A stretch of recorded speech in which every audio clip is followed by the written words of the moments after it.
శుభాకాంక్షలు తెలియజేస్తా ఉన్నా. ఇంట్లో ఒక చిన్న శుభకార్యం చేయాలంటేనే చాలా కష్టం ఉంటుంది. 70 ఏళ్లకేమి 70 అడుగుల ఈ యొక్క విగ్రహాన్ని పెట్టిందంటే నిజంగా మా నిర్వాహకుల కృషి ఎంతో గొప్పని వారిని నేను మనస్ఫూర్తిగా అభినందిస్తా ఉన్నా. ఈరోజు భారతదేశంలో మనది భారతీయ సంస్కృతి చాలా గొప్పది. భిన్నత్వంలో ఏకత్వం, ఏకత్వంలో భిన్నత్వం. అంటే మనం అందరం వేరువేరుగా జీవిస్తాం, కానీ ఏదైనా సందర్భం వస్తే అందరం ఒక్కటే ఒక్క గొంతుకై కదులుతాం. అదే భారతీయ సంస్కృతి.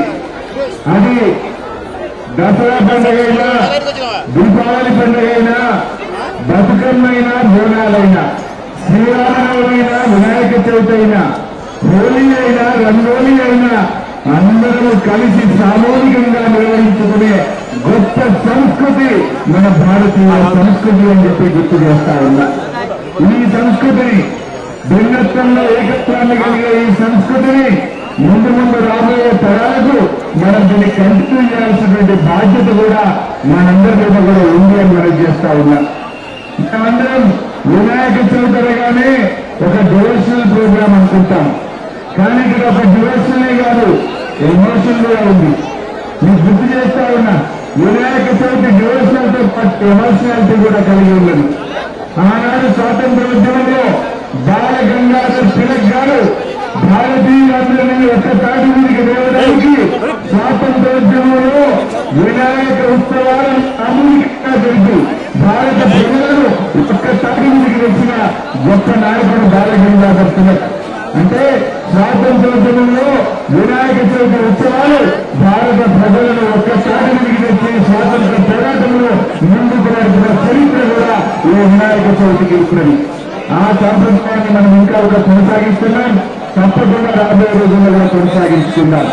ఇవాళ రాష్ట్రంలో కొన్ని జిల్లాల్లో అకాల వర్షాలు పడి తుఫాన్లు వచ్చి ప్రజలు బాధపడతా ఉన్నారు. ఆ విఘ్నేశ్వర దయతో ఆ తుఫాన్లో ఇబ్బంది పడ్డ ఆ ప్రజలకు, ఈ రాష్ట్ర ప్రజలకు అందరికీ విఘ్నాలు కలిగి అందరూ సుఖ సంతోషాలతో, ఆరోగ్యాలతో ఈ రాష్ట్ర ప్రజలు చల్లగా ఉండాలని ఆ విఘ్నేశ్వరుణ్ణి 2 చేతులు జోడించి ప్రార్థిస్తా ఉన్నాను.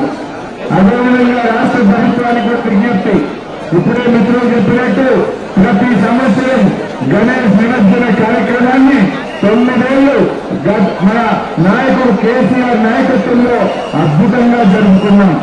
ఇప్పుడు కూడా అదే పద్ధతిలో నిమజ్జన కార్యక్రమాన్ని గొప్పగా జరపాలని రాష్ట్ర ప్రభుత్వాన్ని కూడా నేను కోరుతా ఉన్నా.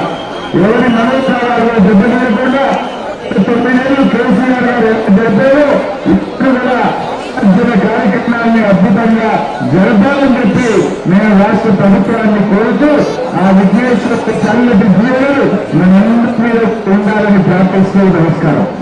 నిజంగా నాకు చాలా సంతోషంగా ఉంది. ఈ విఘ్నేశ్వరుని దర్శించుకోవడం పూర్వజన్మ సుకృతంగా నేను భావిస్తా ఉన్నా. ఇవాళ అసలు ఇక్కడ చూస్తుంటే ఇసుకేస్తున్నామని జనం మొత్తం హైదరాబాద్, తెలంగాణ రాష్ట్రం అంతా